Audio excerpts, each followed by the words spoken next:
कोल्हापूर शहराच्या सौंदर्यीकरणासाठी CSRच्या माध्यमातून विविध विकास कामांना गती देण्यासाठी सोमवारी महापौर रुपाराणी निकम यांच्या अध्यक्षतेखाली चौथी बैठक आयोजित करण्यात आली होती. माझं शहर माझी जबाबदारी या मोहिमेअंतर्गत शहरातील प्रमुख चौक, आयलँड, दुभाजक, फुटपाथ, सार्वजनिक स्वच्छतागृह, महानगरपालिकेच्या शाळा आणि उद्यानांचं CSRच्या माध्यमातून सुशोभीकरण करण्यात येणार आहे. या उपक्रमाला विविध सामाजिक संस्था आणि उद्योग समूहांचा उत्स्फूर्त प्रतिसाद मिळत असून अनेक संस्थांनी सुशोभीकरण आराखडे सादर केले. सहाय्यक आयुक्त स्वाती दुधाणे यांनी 35 संस्थांपैकी 30 संस्थांना मागणीप्रमाणे ठिकाणांचं वाटप करण्यात आल्याची माहिती दिली. उपायुक्त किरणकुमार धनवाडे यांनी या उपक्रमासाठी स्थापन केलेल्या समितीची माहिती देत महापालिकेची नियमावली वाचून दाखवली.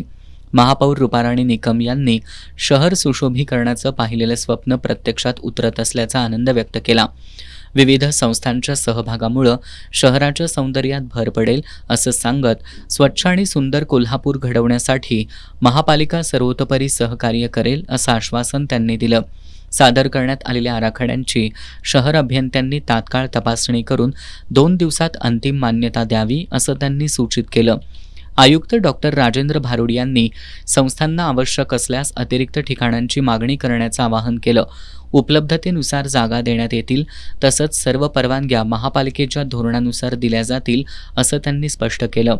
यावेळी स्थायी समिती सभापती विशाल शिराळे, महिला आणि बालकल्याण समिती सभापती कौसर बागवान, शहर अभियंता रमेश मस्कर, उपशहर अभियंता महादेव फुलारी, सुरेश पाटील, शहर वाहतूक नियंत्रण शाखेचे सहाय्यक पोलीस निरीक्षक NS मात्रो, गार्डन्स क्लबच्या अध्यक्षा पल्लवी कुलकर्णी, श्रेयस भारते, RJ ग्रुपचे किरण जाधव, महाराष्ट्र इंजिनियर्सचे नितीन वाडेकर, भारतीय जनसंवर्धन मंचाचे पारस ओसवाल, KPRT एंटरप्राइजेसचे पियुष शहा, डॉक्टर नरेंद्र बसरगे, रमाई एंटरप्राइजेसच्या आदिती टोपकर यांच्यासह संस्थेचे पदाधिकारी आणि नगरसेवक उपस्थित होते.